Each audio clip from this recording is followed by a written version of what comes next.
All right, what is going on, my friends? Just got back from walking out, ran out to the garage, turned on the heaters so that way by the time I go to work out, it is not too cold. And I figured I would make my little Q&A slash hot and cold takes and upload that while I start warming up. I actually made this video yesterday, and the file ended up getting corrupted, and that kind of took the wind out of my sails. Felt a little inauthentic to react to these hot and cold takes or give you my answers to your questions for like a second time when it wasn't my first time seeing them. For some reason, that felt like really inauthentic to me, so I decided I would put it off till the next morning and then have another go at it. Not too upset because I decided to do yesterday's take outside again, and it was windy and about -2 Fahrenheit. So I was freezing and rambled a little bit more than I do normally, which is quite a bit. But welcome back. We're doing another Q&A slash hot takes video. Don't know what I'm going to name this series, whether it's going to be a continuation of the questions or the hot takes, because I put up a community poll asking for both, and I seem to have gotten more hot takes than I did questions, which is the first. I'm guessing that's because Paris has started doing these, so they've become trendy. But series name pending. Might just be both of them. Who knows? We're just going to get after it, though. First one, thoughts on supersetting pec deck with rear delt fly on the same machine. Sounds like a great idea. I love antagonistic supersets. I think that they decrease your performance on a given exercise less than you'd think once your work capacity acclimates. It can be a great way to fit in more difficult training. It can be a good way to kind of get yourself in that go, go, go, work hard mentality if you don't like working hard, taking a 4-minute rest. Working hard, taking a 4-minute rest, as traditional strength training would kind of lend itself to. I think that can be a very valid alternative. Maybe you're leaving a little bit on the table compared to the usual work-rest model, but I think the Motion 1 antagonistic superset rest model can work very, very well and fits a lot of people's psychology better. The next one, and I had a long-ass answer to this one. Hopefully I'll be able to condense it down on this second take, but would love to see a video from you on an exercise tier list where the lifts are ranked on the basis of overall utility rather than transference to the power lifts.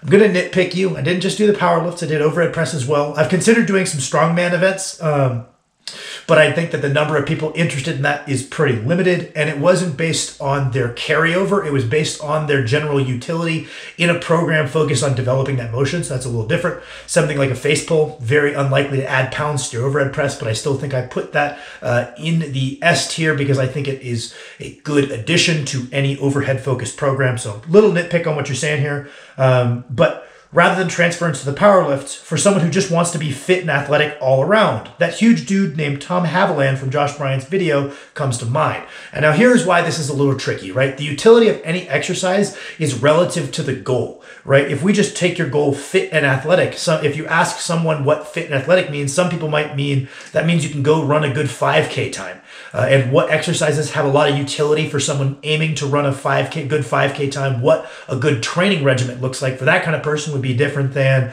let's say, a sprinter, who many people would point to as being the pinnacle of being fit and athletic. And their training program is going to look very different than someone like Tom Haviland.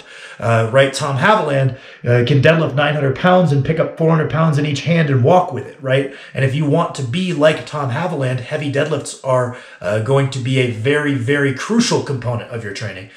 Whereas I might not use heavy deadlifts from the floor as one of my go-to motions for a sprinter or for a distance runner. The sprinter I might lean into if we're doing a hinge, something more like a power clean.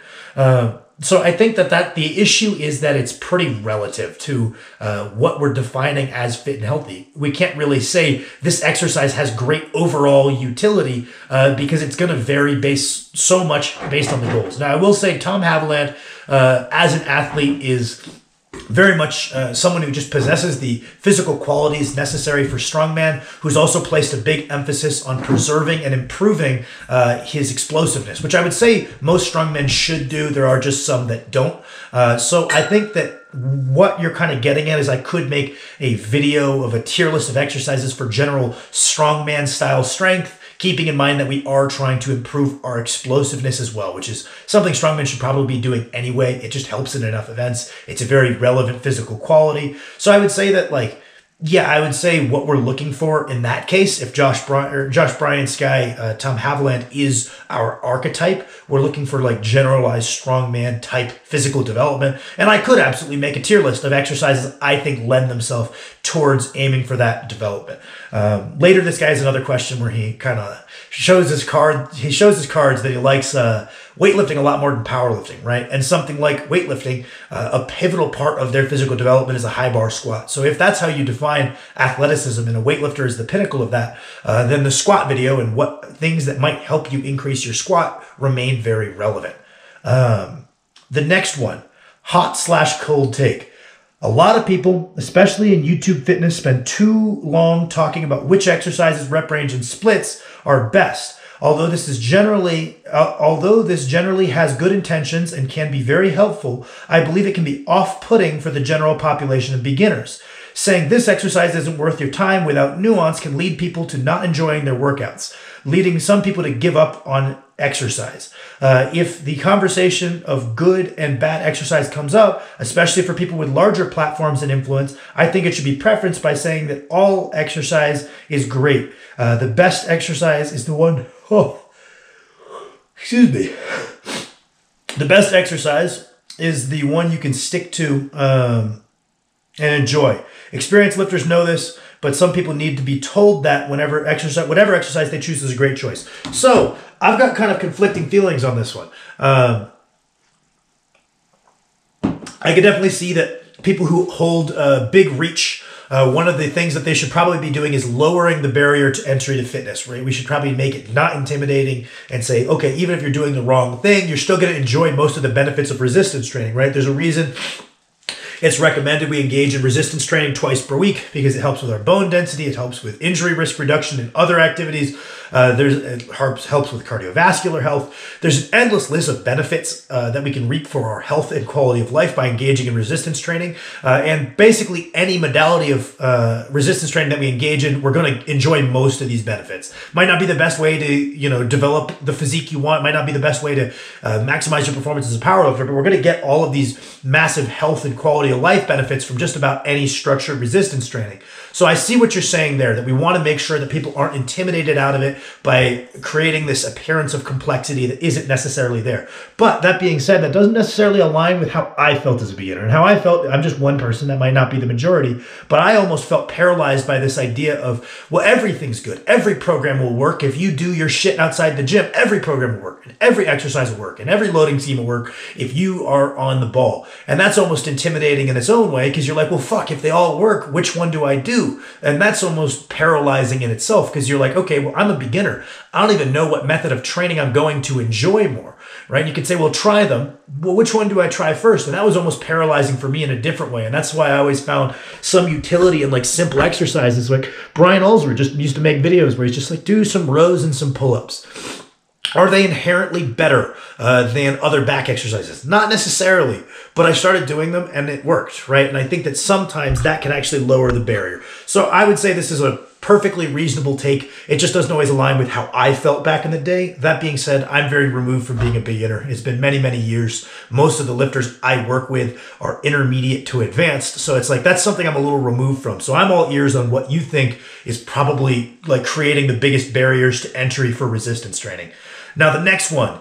Yo, Sam, I was wondering if there was a difference between vertical and horizontal pulls. Since we know that we can bias the lats or the upper back by changing our hand placement on either, are they interchangeable to the point that if vertical pulls were not progressing as much as horizontal pulls or vice versa, in a given microcycle, you could just substitute one vertical exercise with a horizontal one? Or do they carry more inherent bias towards the lats or upper back? So speaking generally, one of the things that comes to mind is when we're doing a vertical pulling motion, we're training at a greater average muscle length for the lats, right? And we have reason to believe that training at a greater average muscle length, everything else equated, is going to be more hypertrophic than a shorter average muscle length. So maybe we could say that vertical pulling are more hypertrophic for the lats, whereas we could say that when we're doing a horizontal pulling motion, we're training more of that shortened position. We're building positional strength that's more relevant to a bench press or a deadlift, right? Because strength is position specific. Something like a rowing, we're training the ranges of motion of the lat that are probably a little bit more relevant to when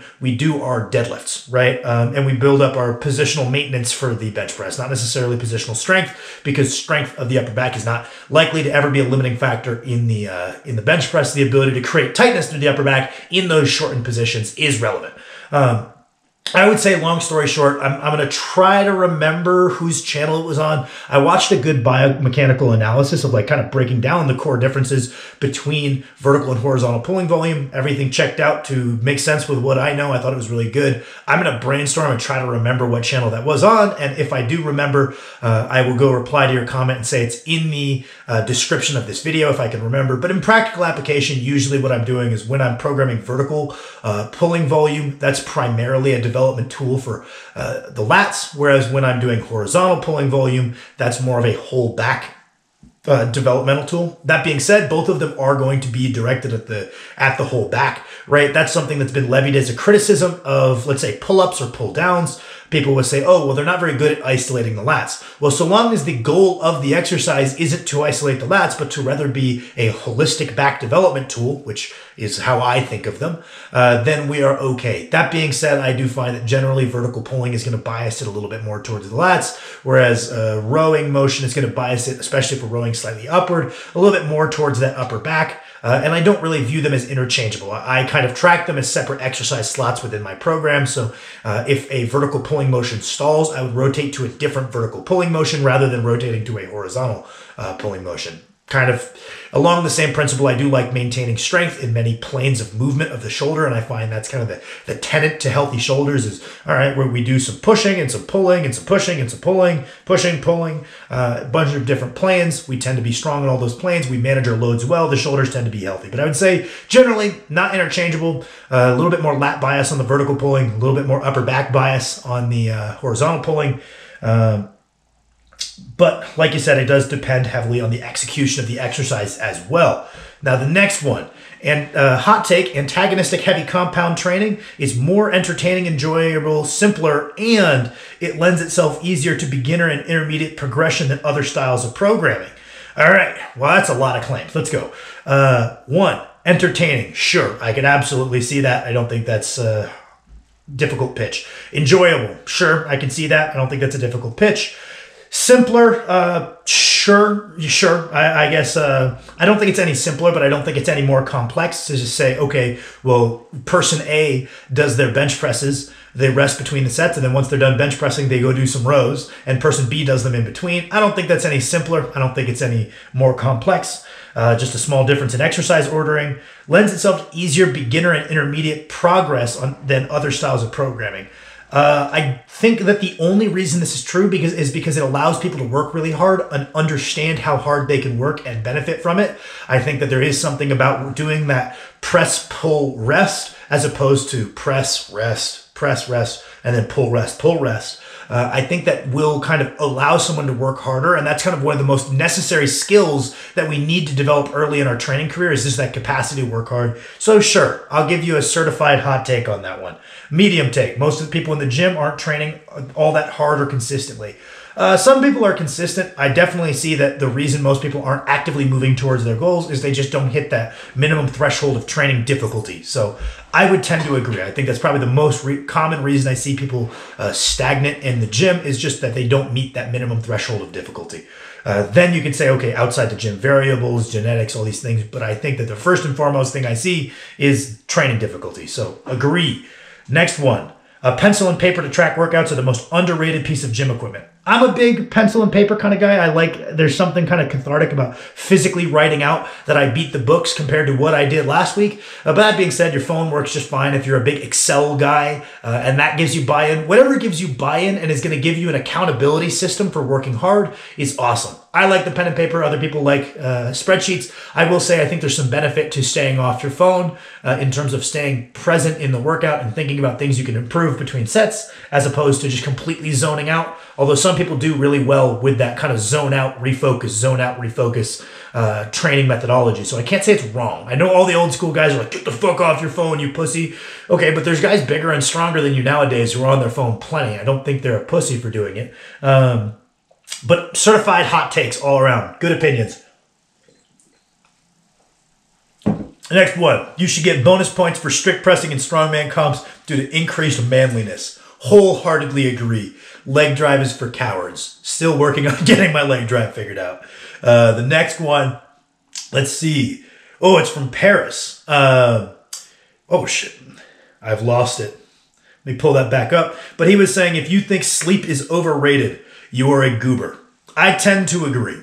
I think that sleep, I think you can get quite big and strong without quite enough sleep. If you're just hammering the food that you should be hammering and you're training like an animal, you can kind of make it further than you should. But that doesn't change the fact that you'd be even bigger and stronger and healthier if you were sleeping more. So it's like, yeah, sure, you can make it a little further than you probably should be able to while undersleeping chronically. I myself deal with insomnia all the time. I've gotten pretty strong, but I do believe I would be a good chunk stronger if I was able to sleep better. And that's always an objective when I'm looking to break through plateaus and move to the next level of strength is, all right, let me see if I can dial in my nutrition more. Let me see if I can dial in my sleep more. And then let me see if I can refine my technique. Let me see if I can structure my my program in different ways, emphasize different muscular weaknesses, fix little imbalances in mobility that would give me better positioning and let me lift more weight, and then just try to get stronger.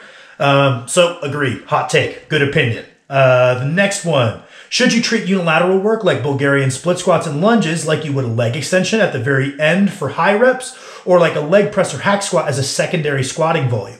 Great question. It can absolutely be used for both. It depends on if you have that leg press or hack squat present, right? So if you go general workout structure, squat, and then you do some hack squats or some leg presses, I wouldn't necessarily take the split squats as heavy. If you can recover from it, you might not even take them for high reps. Let's say you do squatting for some sets of 8 to 12 on your hack squats or your leg presses. If you have the capacity to, I would absolutely just take the split squats also in that 8 to 12 range, although it's perfectly valid to take them for higher reps in that 12 to 20 range. I think it can fill both roles quite well, and I don't think that it's wrong to do either.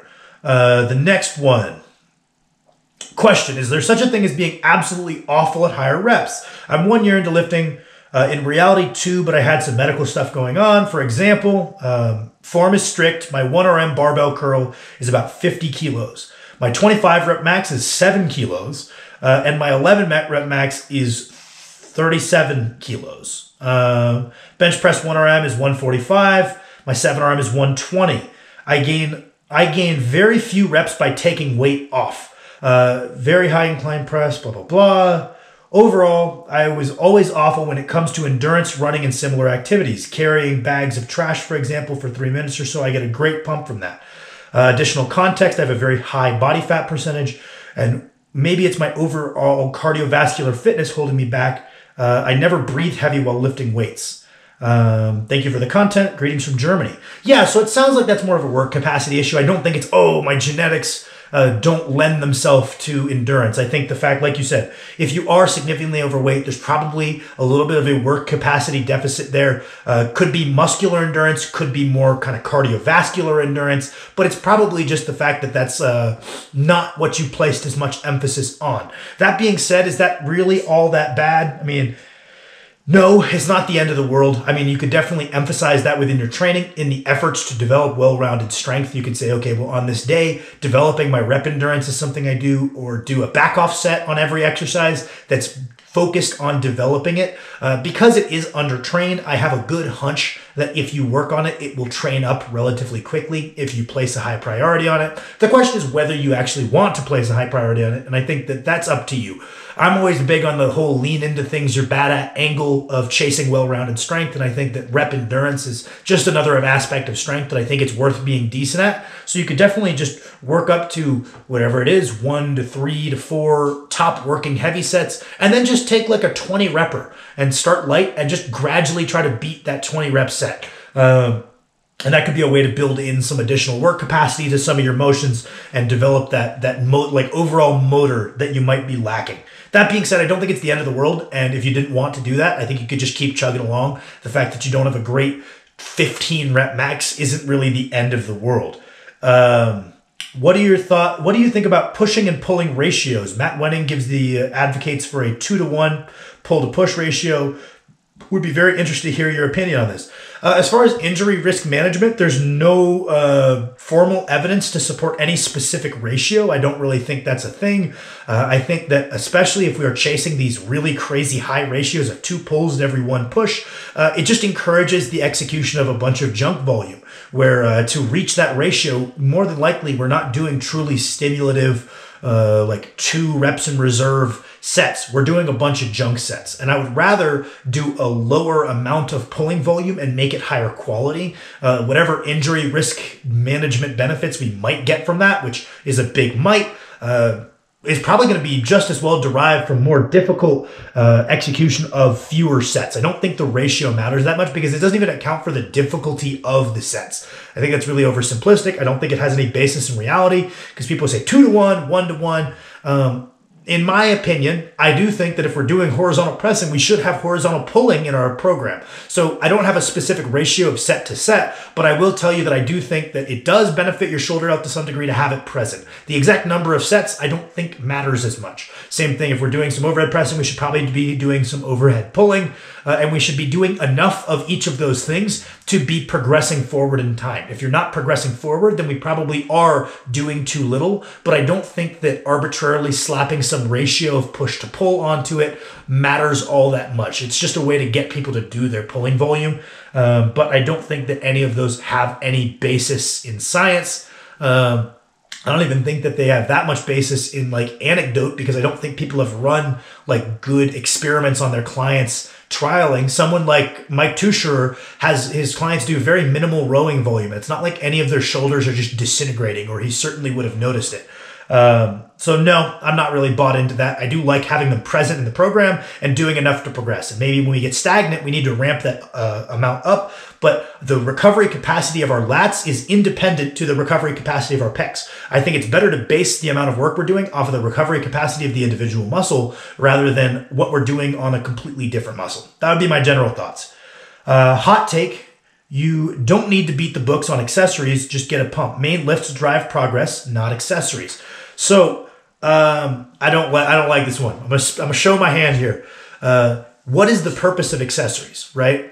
Usually people would say, okay, well, accessories, the goal is to hypertrophy the relevant muscles, maybe not to drive progress on the main lift, but to set us up for future success on the main lift. Okay, cool. I think we can agree on that. If someone asked me, hey, what's good general advice to make effective hypertrophy training? I wouldn't say, oh, don't bother to beat the books. Don't try to see progressive overload. Just go get a pump. I think that would be bad hypertrophy training advice. So if the role of this exercise is hypertrophy, I don't think that would be the best way necessarily to approach it. So to derive the benefit of the exercise, there's a certain minimum difficulty we have to meet to drive meaningful hypertrophy with our face pulls. And trying to beat the books isn't forcing overload by doing more than you did last time. Really what we're doing is it's just an accountability system to bring a consistently high level of effort. And the book is just your accountability system more than it is, oh, if I do one more rep, that's going to force like 1/10 of an ounce of more muscle growth because that's how the math equation works.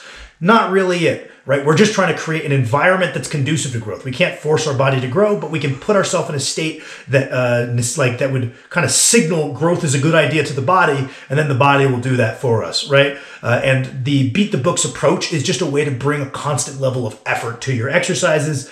to make it hypertrophic. And also, that being said, yeah, we should probably be doing enough of our main lift to get better at, right? We shouldn't need to rely on our tricep press downs to drive our bench. We should probably be doing enough benching often enough that our bench would increase just from that. But that being said, okay, yeah, we shouldn't use our accessory as a primary driver of progress, but if working a little bit harder on our accessories is going to drive additional progress on top of what we're already progressing from on the bench, all it would take is just working a little harder on those exercises. I don't buy that your tricep press downs are going to be that systemically taxing. Why wouldn't you drive that little bit of extra progress? Yeah, we shouldn't use it as a crutch, but if we could push those exercises a little bit harder and see benefit on our main lift, I don't really see any reason why we wouldn't. So that would be my take on that.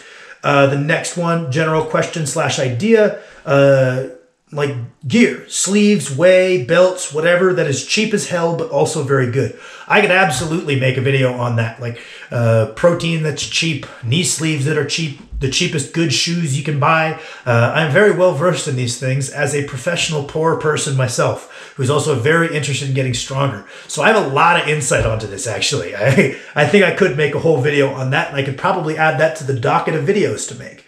All right, we got a couple more than a couple more. Jesus. All right, gonna keep going. Next one. Hot take, weightlifters are pound for pound stronger and far more athletic than powerlifters will ever be. Weightlifters turning to powerlifting will have more success than powerlifters going the other way, and weightlifting is a much more entertaining and elegant sport than powerlifting. Okay, so I take it you don't like powerlifting, so I think you might be a little biased here, but let's go claim by claim here. More elegant. Subjective, but I agree with you. I think that's a perfectly reasonable take. I don't think I've ever seen a powerlifting meet and thought it was particularly elegant. Sure, certified, agree.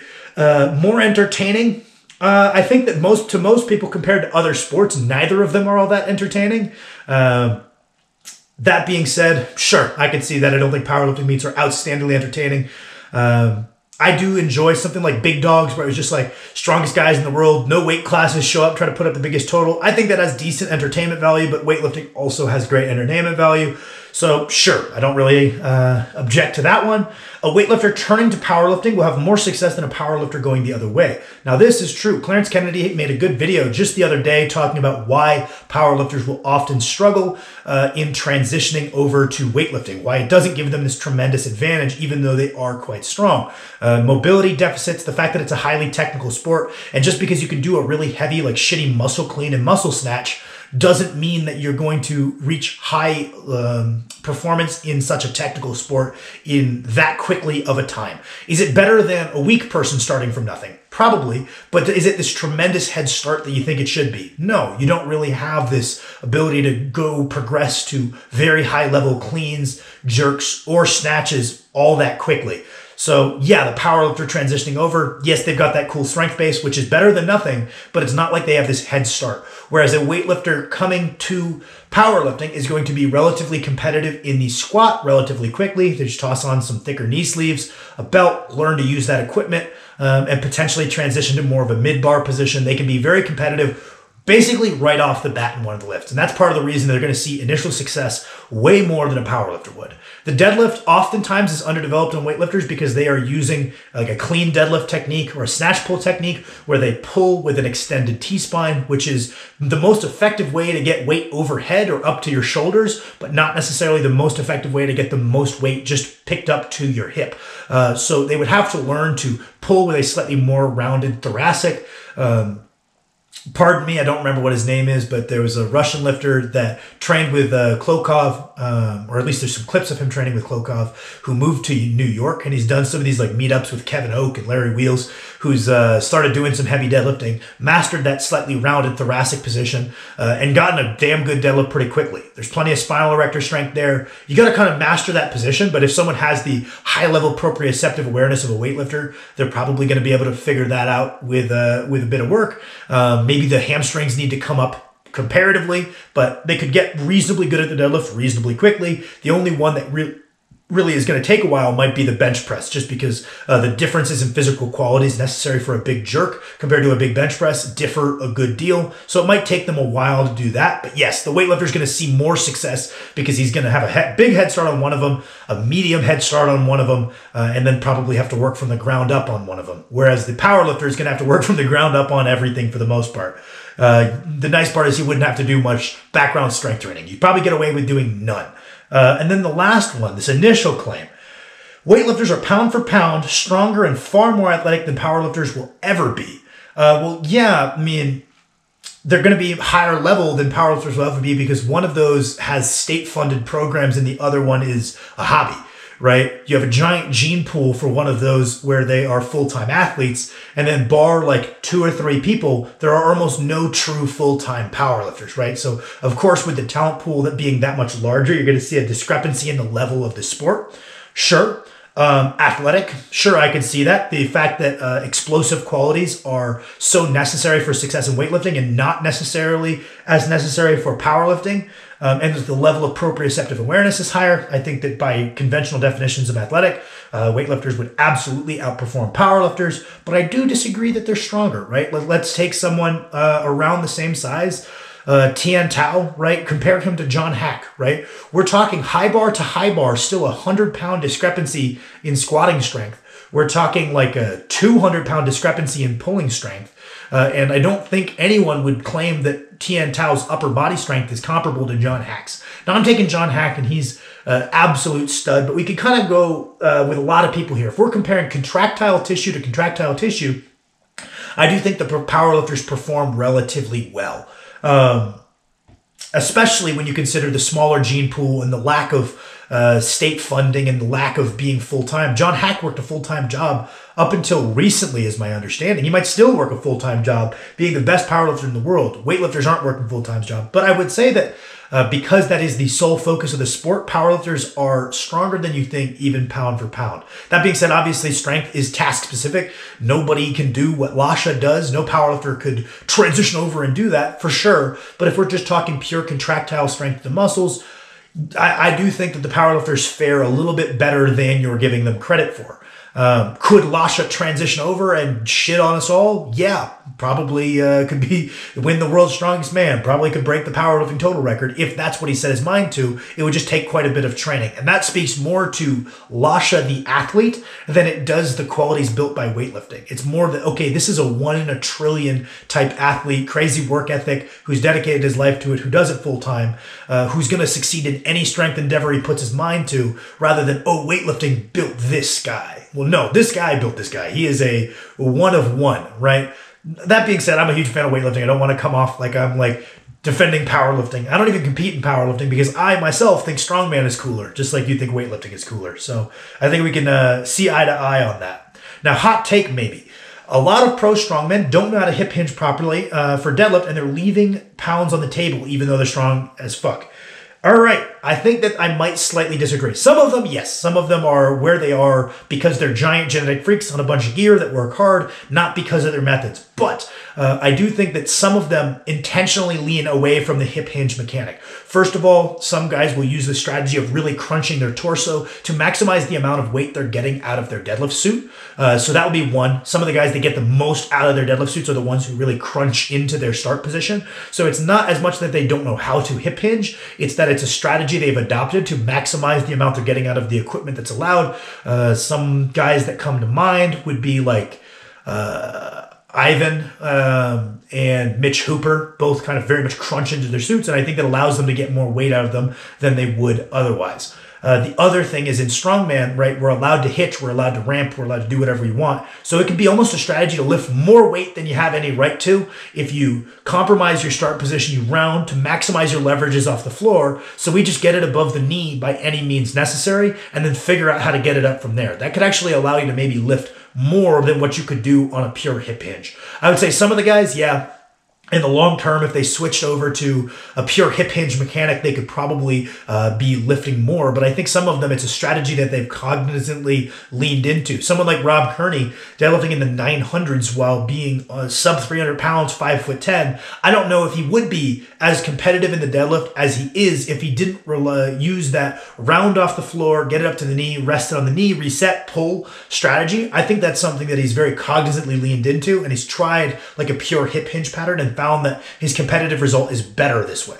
You will notice that the guys who rely on this kind of compromise the position off the floor and then figure it out once it's a bit above the knee strategy perform a little bit proportionately worse on the rep events when compared to someone that has a little bit more of a pure hip hinge, like Thor did, like Eddie did, like Pavlo Nekonechny has a very textbook style hip hinge deadlift. And I think it lends itself better to the rep events. So I think it's probably overall is a better technique to have that pure hip hinge. But when we're trying to maximize our deadlift from the floor, I do understand why guys are leaning into that strategy.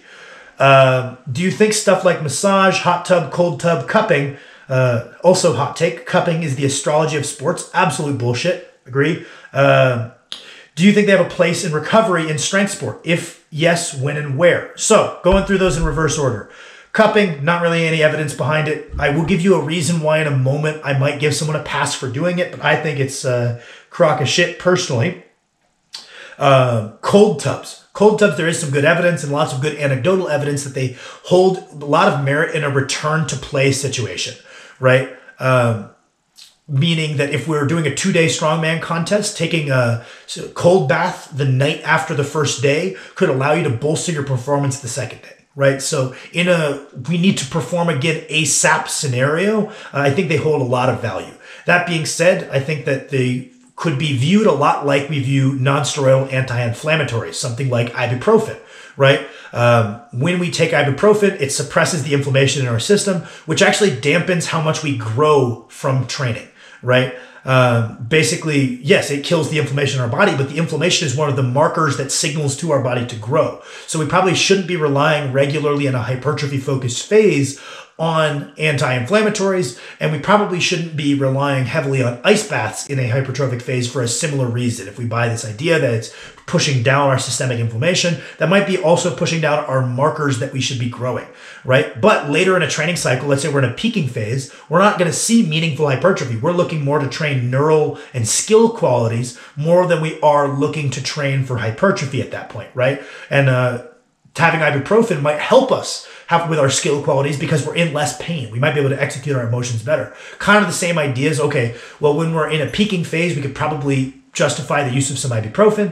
When we're in a peaking phase, we could definitely also justify the use of like a cold tub, right? If you're like, well, shit, I'm 2 weeks out from my strongman contest and I need to get in 2 more heavy stone sessions and I need to have a quick turnaround between the heavy stone sessions, something like an ice bath can hold value. Hot, on the other hand, might yield the Sika Strength guys had a good video, kind of touch on this a little bit. There might be good evidence to support that it's helpful for cardiovascular health. It might make you feel nice, but it is a systemic stressor. It's not something that's going to lessen our systemic fatigue. It's additional systemic stress, right? It is going to potentially put us in a dehydrated state. It's not something I would lean into that much. If we're in a scenario where we've overaccumulated fatigue. If you can account for that in your week and you're just like, oh yeah, on the weekend I like going to a sauna, it makes me feel nice, and that's nice and sustainably placed within my training. I'm not training right afterward when I'm dehydrated. Awesome. That totally works. But it's not necessarily a fatigue management tool. It's additional stressor that you could justify putting into your week. And massages, also, there isn't much evidence for these, right? But that being said, right, if we are in a point where our body feels like shit, and it makes our body feel slightly better. And our body is supposed to feel like shit based on how much fatigue we're carrying at this time. It could be a good strategy to improve your mental well-being, right? If that kind of de-stresses you to get a massage, it makes you feel more prepared than in a period of high stress, as long as that's not our primary way of managing it, right? If we are over-accumulating stress and we're like, oh, the way I'm gonna fix this is a massage or cupping, we're fucked. Right? But if you're like, no, it's supposed to be overstressed right now, and I just do this because it makes me feel nice, then we can justify it even outside of literature because it improves our perceived well-being, which I think is very important to manage in those periods of very high stress training. Trying to keep our well-being intact is pretty crucial to making it through a peaking phase in good condition. So something like a massage, I think, can have a place there. It just wouldn't be the way I would initially address a recovery deficit. That should probably be done via programming, food, and sleep. Next one, best squat variations to improve a high bar ATG squat. Fundamentally, that's actually going to be the exact same as improving most squats. If you watch my squat accessory tier list, all of those things are probably going to apply. We're going to be wanting to train just about all of those through a maximal range of motion if our goal is for it to carry over to a very deep squat. But that being said, basically all of those motions are still applicable if we're doing them through relevant ranges of motion. Let's see. Question. How to continue a bulk when having extreme severe genetic stomach issues, puking 20 times, bulking from 165 to 180. Just eat more doesn't work when too much force feeding just leads to puking. Even maintaining 180 requires force feeding. Well, basically maintaining every body weight, trust me, I'm good to speak to you on this one. Maintaining any body weight I've ever worked my way up to through my training history has required force feeding. When I was 150 pounds, getting to 165 and maintaining it required force feeding. 180 required force feeding. 200 requires force feeding. Part of that is I just throw up easily. I've probably thrown up thousands upon thousands of times across my lifting career, right? So I can definitely speak to you on this one.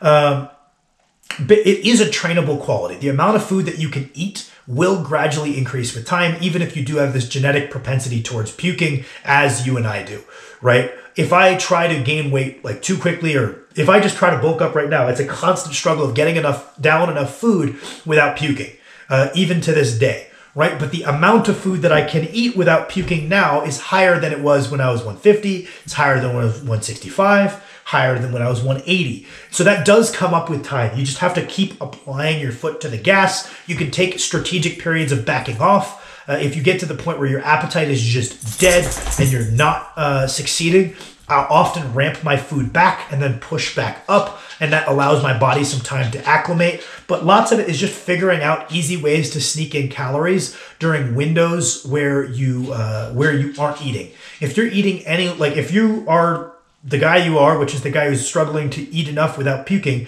and you're eating less than 4 to 5 times a day, you're doing yourself dirty. If I tried to gain weight eating 3 times a day, I would puke. If I tried to eat as much food as I need to gain weight in any less than 5 times, I would puke, right? So increasing the frequency at which you eat, massively important strategy.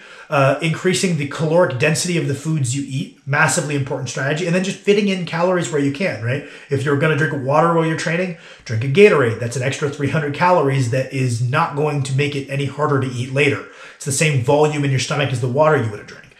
If you could just put down a banana mid-training, right? Fitting in sustainable little bits of calories will add up to allow you to get into a surplus without puking as often. That being said, the fact that the amount that you can eat without puking does not align with your metabolism, it's going to be a struggle. It's been a struggle. I've thrown up probably this month 5 or 6 times in the last 30 days. It's been a kind of constant issue, but it's always working for little strategies that you can find to work around that and continue improving. Some people drinking milk helps. Some people that makes them puke. Some people find that having peanut butter with a banana is just a way to get in a lot of calories without a lot of stomach volume. Other people that makes them puke, right? So it's just finding strategies for you and then applying those strategies. The fact that you have gotten up 15 pounds means you can do it. And it's not going to be like, you can also say that because the quantity of food you can eat is a trainable quality, you're gonna make it if you keep trying. But yeah, no, I was in the same boat as you. Maintaining 180 required me to force feed. It can be done. It just sucks. But just because it sucks doesn't mean it's not worth doing. All right, we got a couple more. Actual hot take. Dropping the bar makes you a lot of noise, and making a lot of noise isn't cool and only damages the plates. Olympic lifting, failing to lift, and bumper plates are the exception. This has earned the ire of my Discord. Kyle, you're a regular commenter. You're the man. You've pissed off my Discord with this one because they're a bunch of plate dropping buffoons. That being said, I'm also a plate dropping buffoon, but they're my plates. Does dropping like a 700-pound deadlift make it any cooler that you deadlift in 700? No. So it's not cool. But is it fun? Yes, it is. It just kind of depends on the environment to me, right? I don't think the amount of damage that's happening to the plates is not that much. I'm not really bought into that idea. I mean, sure, it's more damaging than putting it down softly, but I don't think it's like this, like it's going to break within the year, right? We have had the same plates for a long time. Max and I have slammed those things way too many times, and they're still cranking just strong 5-6 years later. But I would say, let's see. It just depends on the environment, right? Some guys will go to the YMCA, they'll go do some loud ass deadlifts and they'll get yelled at and they'll be like, it's a fucking gym. What do you mean be quiet, right? Everyone here hates you, bro. What are you talking about? Like, yes, it's a gym and all of the other paying gym members don't like you. You know, the rules of the gym were created to create an environment that appeals to the majority. It's their stuff, not yours. You're not entitled to slam their equipment because it's a gym.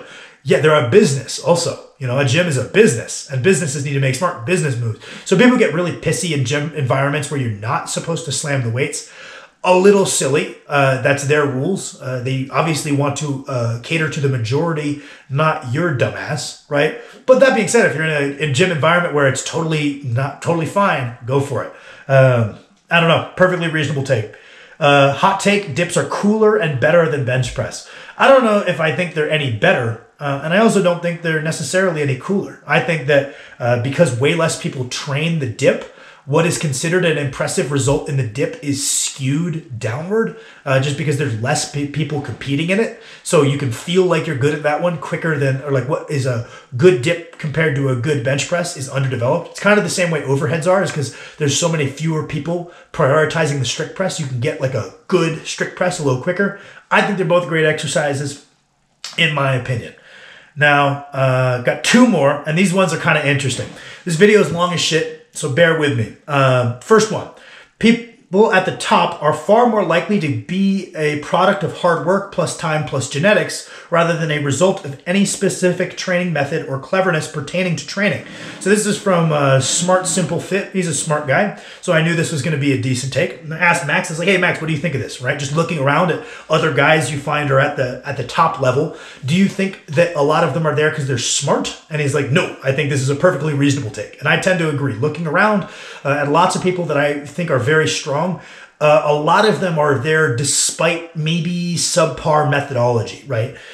Yeah, they work really hard and they've worked really hard for a long time. So I'm glad you pointed that out. It's not just that they're genetic anomalies. These are genetic anomalies that have decided that who they are is a guy who lifts weights and they train hard for like 10 years. Yeah, the methodology maybe isn't the most well thought out thing in the world, but that is just as much of a reason they are where they are as their genetics. Because I've met a lot of people who could have been that guy genetically and just don't work hard for 10 years. So I think that's just as much an integral part of it as the genetics. So I'm glad you mentioned that. And one way I've kind of seen that you can maybe spot the difference between someone who is just where they are due to hard work and genetics and time versus someone who does have some amount of training wisdom, even if they don't know how to put it into like academic terms, or even if they don't know like basic like programming nomenclature, right? I think you can spot the guys who have good training wisdom based on their their training age to career peak. And this is something Max and I were talking about that I'm excited to like kind of give you guys just kind of what I've observed as a reasonably strong guy, looking at other reasonably strong guys who have gotten to my level of strength relatively quickly. You'll see some people reach a high level of strength really quickly. If they're busting their ass and they're also very genetically predisposed to being strong, I've seen guys go from like new to the gym to my level of strength in 3 to 4 years, which is absurd. I've seen women go from starting training to being IPF world champions in about 3 to 4 years, right? So we reach this very high level result, but then we kind of run into a wall, right? And whether people can progress past that initial jolt in progress, I think is one of the things that kind of indicates to me, okay, you've got some cleverness going on with programming. If a guy reaches his all-time personal best 15 years into serious training, I suspect that guy has a pretty good understanding of his variables, right? Because working hard can get you to a certain point. You kind of hit this wall. And if you try to just hard work your way through this very high level of strength, it usually leads to repeated injury, right? So hard work will take you really far, but then you need to learn how to work hard in a smart and organized manner, or you're probably going to be hitting the ceiling of repeated injury unless you start to get a little clever with it. And that's kind of one of the things you can look around and see, okay, well, this guy got to a 2,000 pound total in 2 years, but he did also get to 2,200 in 10 years. That guy probably has a pretty good grasp, at least on a lot of training variables. Whereas you will see some guys are so genetically gifted that just initial 5 years of training jump takes them to a world record, but they never get that much better than that. And that might be indicative to me of a guy who worked really hard and has great genetics and really prioritized that in his life, but didn't really have a mastery of process. Because there's some guys that hit that initial, this is how good I got, and then they keep chipping away. And I always suspect that those are the guys who have a really good feel for their training variables. Someone like John Hack is a genetic freak, but John Hack also, as much as he likes to downplay like how hard he works and how smart he is, I think he kind of knowingly downplays it a little bit. That guy knows what he's doing to a very high level. All right, last one. This one was a little funny. Hot take, periodization is a waste of time. Just go do a single followed by a back off single, double, triple, and then go do 8 sets per muscle group to failure or RPE 10 on like bodybuilding work. Do less bodybuilding before you compete in powerlifting, or less hard singles, if at all, before you compete in bodybuilding. Okay, so what you have just laid out is periodization. You're saying, okay, we're going to focus on hypertrophic qualities more away from competition, and then in the pre-contest phase, we're going to de-emphasize hypertrophy. That is what periodization is. Periodization, all that means is at different points in time, we're emphasizing different physical qualities. So what you have described is a model of periodization. I understand what you're getting at, and we're going to touch on what you're getting at because I think it is a pretty reasonable opinion to hold. Also, the bodybuilder should never be doing the heavy singles or triples or doubles. That should not be happening. If they're prepping for a bodybuilding contest, at no point should they have had those 3- reps. I don't think that would be a good use of time. And also, if following this model, wouldn't it make sense that when we're a little further away from competition, we do our top single and then back off triples? And then when we're a little closer, instead of triples, we do the doubles? And we order those back off sets, like you said, anywhere from 1 to 3. Wouldn't it make sense to do the 3s further away and the 1s a little closer? In which case, you basically just defined your model of periodizing. And what your model of periodizing is actually pretty reasonable. What you're making the argument for isn't an argument against periodization. It's an argument that we should probably have a constant strength stimulus present if our goal is maximal strength. So when we're in a hypertrophy phase, we should still probably have a top single present within our program. Right? So we should never back off the primary goal of getting our 1RM stronger. We should just do that single and then commit to our hypertrophy work afterward. And then we move into eventually a peaking phase where we're just focused on that top end strength. I think the only difference is that some people would say, oh, no need for your top single and back off in the hypertrophy phase. You're saying that's silly. We should have that constant year round. And I would say that there are plenty of people who have constant heavy work present in their hypertrophy phase. Some people make an argument that, hey, you could perform even better on your hypertrophy work had you not done a heavy single and a heavy triple back off beforehand. And then if you did even better on your hypertrophy work, that would potentiate future gains. Other people would say, let's not lose the forest for the trees.